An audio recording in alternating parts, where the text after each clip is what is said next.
dire que moi, Algérien, je me reconnais très bien dans l'Algérie telle que Camus l'a peint.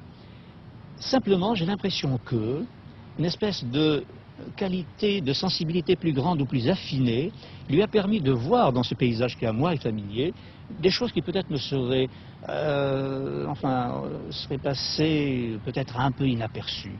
Est-ce que le fait qu'il y ait peu de personnages algériens, proprement dit, on disait à l'époque musulmans, ou que ces personnages fassent plus ou moins partie du décor, est-ce que ce fait vous dérange, vous gêne chez Camus? Je ne voudrais pas avoir l'air de cultiver le paradoxe, mais je pense que c'est une vérité que de dire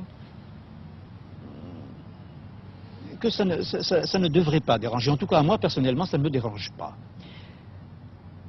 Je sais très bien quels arguments on pourrait opposer à Camus, le petit nombre de personnages algériens qui apparaissent dans ses œuvres et qui ne sont pas toujours peut-être vus sous le meilleur jour. Enfin, je pense à l'étranger comme je peux penser à d'autres choses.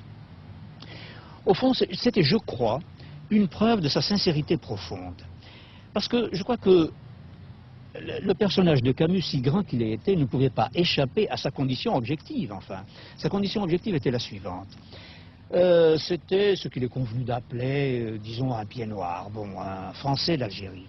En tant que tel, et quel que soit l'effort intellectuel ou idéologique, enfin, qu'il faisait pour dépasser ce que cette condition avait d'astreignant, il ne pouvait pas ne pas en être, si j'ose dire. Enfin, il ne pouvait pas faire qu'il ne soit pas, malgré tout, un fils de petit blanc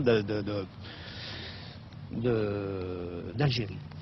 Or, dans cette optique particulière, qui je crois était assez onirique de la société coloniale avant 1962, les personnages algériens n'intervenaient pas tellement dans leur réalité que comme élément du décor, si j'ose dire.